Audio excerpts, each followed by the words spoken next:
Halo guys, ketemu lagi barengan saya Iksan. Oke, di depan kita saat ini udah kehadiran satu buah smartphone yang memang ini adalah smartphone yang sengaja saya beli sekitar 3 hari yang lalu. Dan paketnya ini tuh baru sampai aja kemarin ya guys. Dan menurut saya, ini smartphone itu masih cukup menarik ya guys apabila mau kalian pakai di tahun ini. Karena selain desainnya yang menurut saya cukup compact, performanya juga nggak kalah buat bersaing ya guys. Apalagi misalkan mau kalian bandingin sama smartphone mid-range yang punya harga serupa ya guys, atau mirip-mirip sama smartphone yang bakal kita unboxing kali ini. So biar kalian nggak penasaran guys, langsung aja ya kita buka aja atau kita unboxing. Nanti kalau kita udah buka smartphone-nya, udah kita lihat packagingnya seperti apa, bentukannya, nanti bakal saya kasih tahu harganya guys. Dan pastinya untuk link pembeliannya bakal saya cantumin di kolom deskripsi seperti biasanya. Oke, ini mungkin saya percepat ya nanti untuk buka plastiknya biar nggak kelamaan.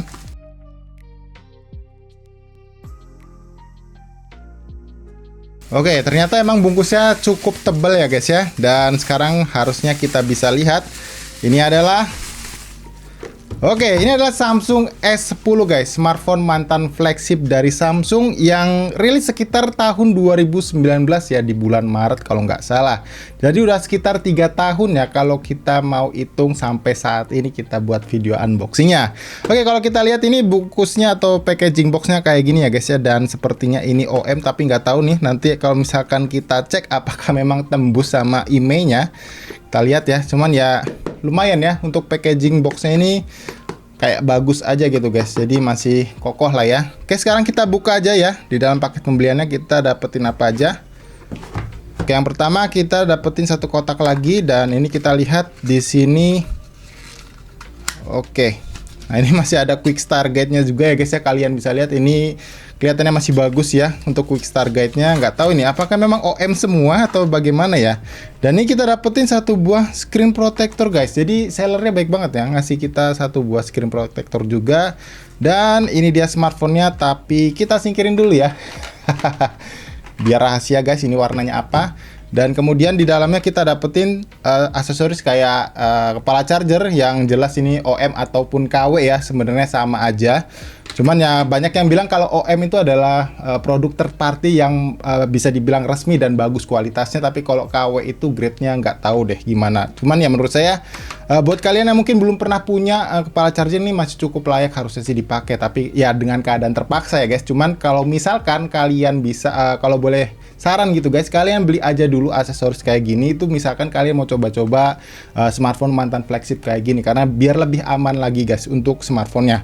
Dan ini kita masih dapetin satu buah headset ya, seperti ini, masih lumayan juga kalau headset buat kalian pakai. Dan satu buah kabel charger seperti ini. Kalau kita lihat ya, ini USB-A to USB Type-C ya, seperti ini.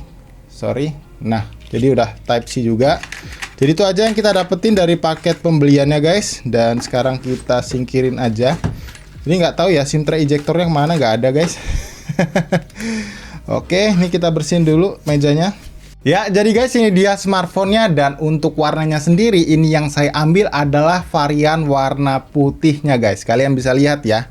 Sebentar ya, kita cek dulu guys. Ini untuk bodinya sendiri, kalau kita lihat dari frame-nya terbilang masih cukup mulus ya guys, minim dent. Cuman emang ada gores-gores pemakaian kayak gitu, menurut saya wajar ya seperti ini. Dan di bagian layarnya juga ini masih mulus banget sih guys, walaupun memang screen protectornya ini udah kelupas ya. Nah seperti ini guys, cuman ada gores-goresan aja sedikit ya, mudah-mudahan kelihatan. Seperti ini. Cuman menurut saya nggak terlalu kelihatan sih kalau misalkan kalian pun lihat secara langsung smartphone-nya. Tapi overall untuk bodinya sendiri ini tuh masih cukup mulus ya guys. Dan ini tuh saya beli di harga 3,5 jutaan. Yang mana kalau misalkan kalian membandingin waktu smartphone ini tuh pertama kali rilis di Indonesia, ini dibanderol di harga 13 juta guys. Jadi udah nyaris turun sekitar 10 jutaan ya, atau 9,5 jutaan gitu. Dan untuk yang saya beli ini adalah varian yang internya guys ya, atau varian US atau Cina-nya yang menggunakan chipset Snapdragon 855, bukan yang Exynos ya guys ya. Jadi bukan yang Exynos 9825-nya.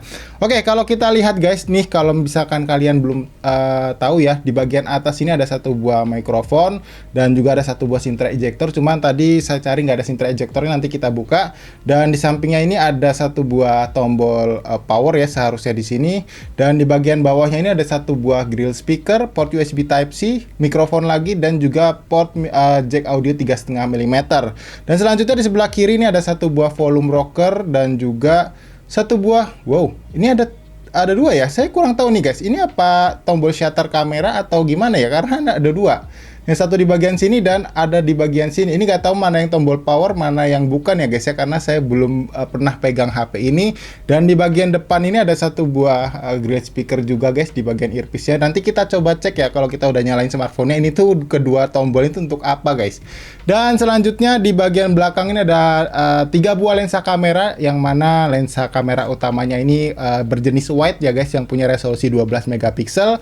Kemudian ada kamera ultrawide-nya yang resolusinya ini lebih tinggi daripada lensa yang lainnya, yaitu sebesar 16 megapiksel, dan satu buah kamera telefoto. Ini setupnya menurut saya cukup menarik juga ya guys, karena untuk kamera depth sensor dan makro itu agak kurang kepake sebetulnya. Dan ini kalau misalkan kalian beli barunya, OIS-nya itu udah ada ya guys ya. Cuman nggak tahu nih di smartphone itu apakah masih berfungsi normal OIS-nya atau enggak ya guys. Nanti kita bakal kasih beberapa sampel video lah dan juga foto dari smartphone ini pastinya. Oke, kalau gitu sekarang saya nyalain dulu guys smartphone-nya ini. Coba ya, kita pencet di sebelah kiri ini. Apakah ini tombol power atau bukan? Kita lihat guys. Udah kita pencet ya, lama,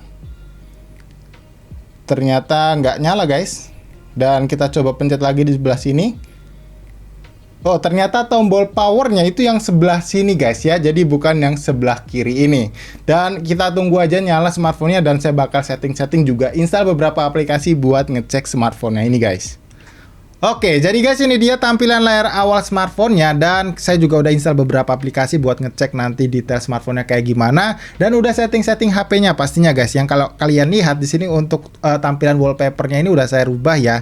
Jadi ini bukan tampilan wallpaper default, tapi udah saya ganti jadi tampilan kayak gini, yang menurut saya ini lebih cakep guys. Karena layarnya jadi kelihatan lebih luas dan kayak nggak ada lensa kamera selfie-nya, yang padahal di ujung sebelah kanan sini ada satu buah lensa kamera selfie yang disamarkan sama desain wallpaper. Ini cakep sih. Oke, sebelum saya nanti bacain spesifikasinya, di sini saya mau kasih lihat dulu ke kalian untuk fungsi-fungsi dasarnya. Kayak fingerprint scanner ini masih bagus, nggak ada masalah ya, cepet responnya dan juga akurat ya kayak gini. Dan untuk fitur face unlock-nya juga ini aman guys. Nah, ya kalian bisa perhatikan. Oke, sebentar, sekali lagi.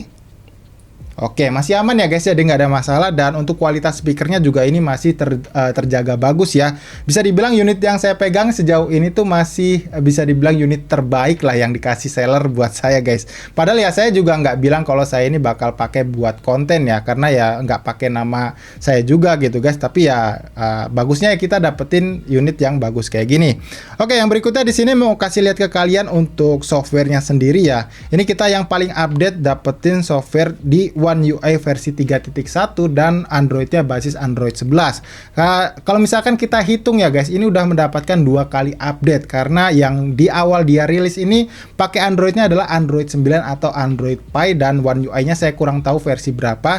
Cuman kalau misalkan dihitung berarti sudah mendapatkan 2 kali update guys. Jadi nggak tahu nih apakah kita bisa dapetin ke Android 12-nya dengan One UI versi paling baru yaitu 4.1, saya juga belum tahu. Nah, tapi misalkan kalian tahu, kalian bisa tulis aja di kolom komentar yang ada di bawah ya guys ya.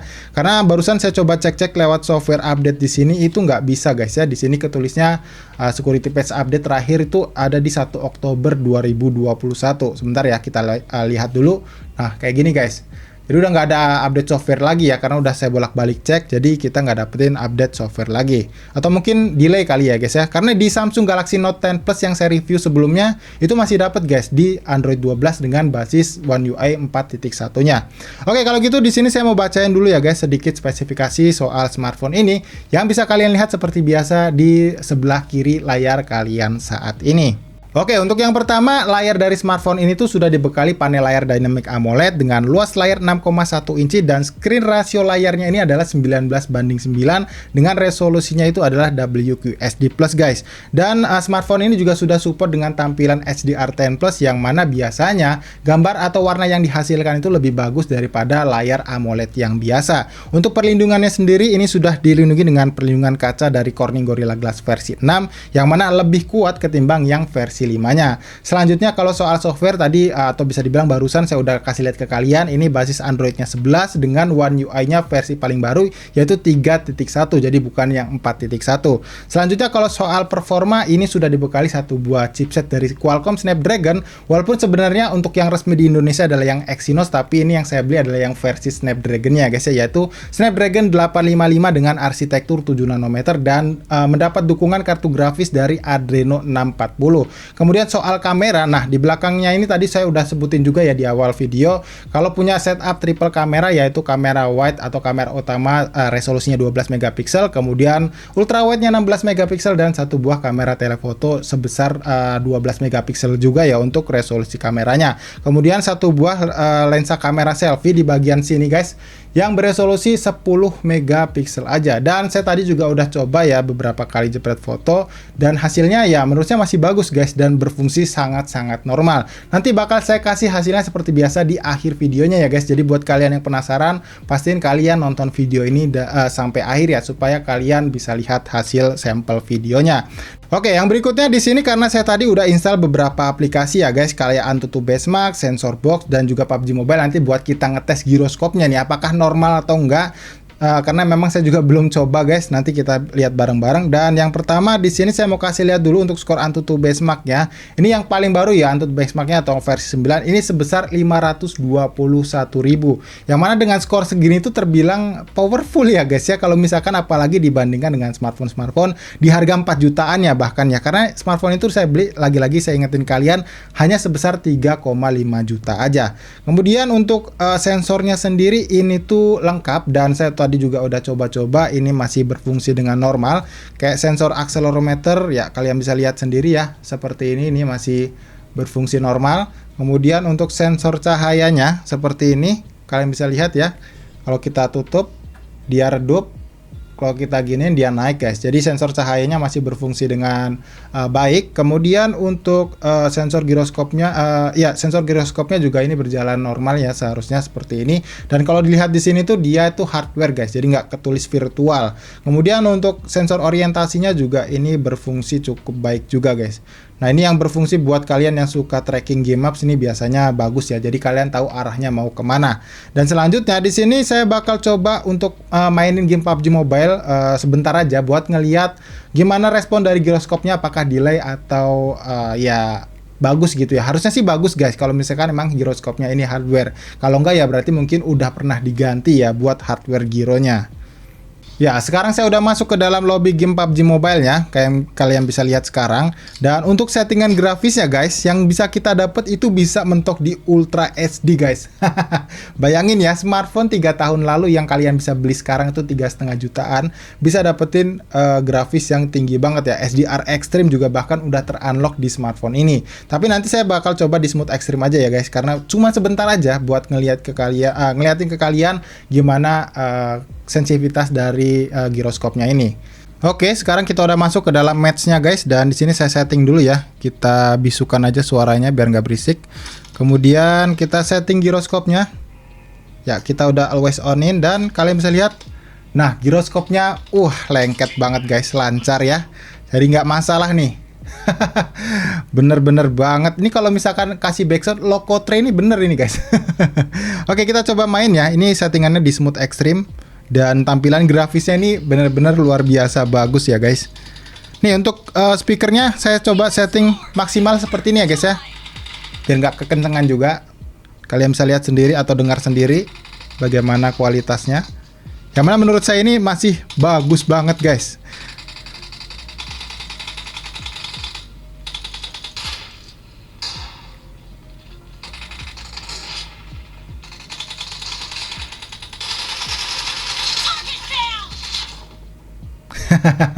Oke ya, saya rasa kayak gitu aja ya guys ya, karena ya nggak fokus juga nanti kalau misalkan kita sambil main. Jadi intinya untuk giroskopnya ini lancar ya, dan grafisnya ini bagus guys ya, nggak ada nge-lag gitu ya, karena memang baru coba main beberapa menit doang ya. Oke, sekarang kita kembali ke layar home screen-nya, dan selanjutnya di sini saya mau nginfoin dulu ke kalian ya guys. Kalau misalkan kalian beli unit second, apalagi X Inter kayak gitu ya, kalian jangan coba sekali-kali misalkan kalian nggak yakin sama kualitas smartphone ini, kalian kletek stiker-stiker yang ada di bagian bawah sini ya guys ya, karena ini adalah untuk klaim garansi kalian. Karena kalau misalkan kalian kletek, ini bakal hangus garansinya guys. Dan ngasih tahu juga ke kalian guys, kalau misalkan ternyata untuk tombol di bagian kiri ini adalah tombol shortcut buat masuk ke menu Bixby-nya ya guys, karena memang Samsung itu punya fitur sendiri yaitu yang dinamakan Bixby. Jadi kalau kalian tekan, dia bakal masuk ke tampilan menu Bixby-nya kayak gitu. Ini kita close dulu coba ya. Dan selanjutnya di sini saya mau kasih lihat ke kalian, karena tadi belum saya tunjukin ya, untuk memori, maksud saya slot SIM tray-nya guys, sorry. Ini tuh yang hybrid ya, seperti ini guys. Jadi bisa, oh nggak bisa guys. Jadi ini satu buah nano SIM card aja sepertinya, dan satu buah slot micro SD ya, kayak gini. Kalau nggak salah, kalau yang versi Indo tuh dia cuman bisa dual nano SIM card ya, jadi nggak disediain untuk memori micro SD-nya. Cuman nggak tahu nih kalau unit X Inter ternyata kita masih dapetin slot memori micro SD-nya. Jadi ya cukup bagus ya guys. Kalau misalkan 128 GB-nya ini kurang, kalian bisa tambahin pakai memori eksternalnya gitu. Oke, jadi guys, secara keseluruhan smartphone yang saya beli ini bisa dibilang dalam kondisi baik ya. Ya walaupun memang ditemukan beberapa goresan halus gitu, tapi menurut saya ini wajar karena smartphone itu saya beli dalam kondisi second ya, jadi bukan baru. Tapi yang paling penting adalah beberapa fungsinya itu saya cobain, ini masih normal dan gak ada masalah sama sekali, baik di bagian layar maupun di bagian speakernya. Dan mengingatkan aja nih guys, buat kalian yang mungkin ya penasaran sama smartphone flagship Samsung tapi budgetnya terbatas, nggak ada salahnya kok kalau misalkan kalian mau cobain smartphone mantan flagship kayak di Samsung Galaxy S10 yang saya pegang ini, atau bahkan di seri Note-nya yang kayak udah saya bahas di beberapa bulan lalu ya, di Samsung Galaxy Note 10 Plus-nya. Karena ya selain harganya cukup terjangkau, jelas performanya sangat menarik buat kalian cobain ya, ketimbang kalian beli smartphone mid-range yang sekarang ini keluar, itu harganya udah gokil banget ya, 3-4 jutaan, tapi ya performanya ya kentang kayak gitu guys ya. Oke, seperti biasa sebelum saya tutup videonya, kalau misalkan kalian ada pertanyaan soal smartphone ini, tinggalin aja pertanyaannya di kolom komentar yang ada di bawah. Kali aja nanti di video reviewnya bakal saya coba bahas juga ya guys ya, pertanyaan kalian itu. Dan jangan lupa juga buat kalian yang suka sama videonya, jangan lupa buat diklik tombol like-nya dan dislike aja video ini kalau kalian gak suka sama videonya guys. So kalau gitu sampai di sini saya Iksan pamit, dan sampai kita ketemu lagi guys di video unboxing berikutnya. Jangan lupa ya, setelah ini ada sampel video dan fotonya. Yuk.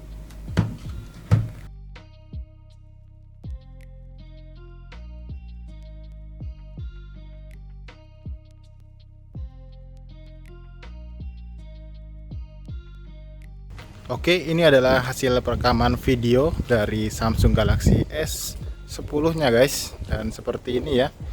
Dan ini juga bisa langsung kalian rubah-rubah ya untuk lensanya. Ini untuk lensa telefotonya, dan ini kita rubah ke lensa ultrawide nya. Walaupun pergerakannya kelihatan nggak begitu smooth ya. Dan sebenarnya ini juga bisa kalian rubah untuk kamera depan ya, tapi nggak saya lakuin karena biar nanti buat di video review aja. Dan ini saya pakai jalan guys, apakah terbilang cukup smooth ya. Ini untuk resolusinya saya setting di Full HD 30 fps ya, dan ini support sampai di 4K 60 fps. Nah bagus ya untuk kualitas kameranya, dan saya rasa cukup guys untuk perekaman video dari Samsung Galaxy S10 nya ini.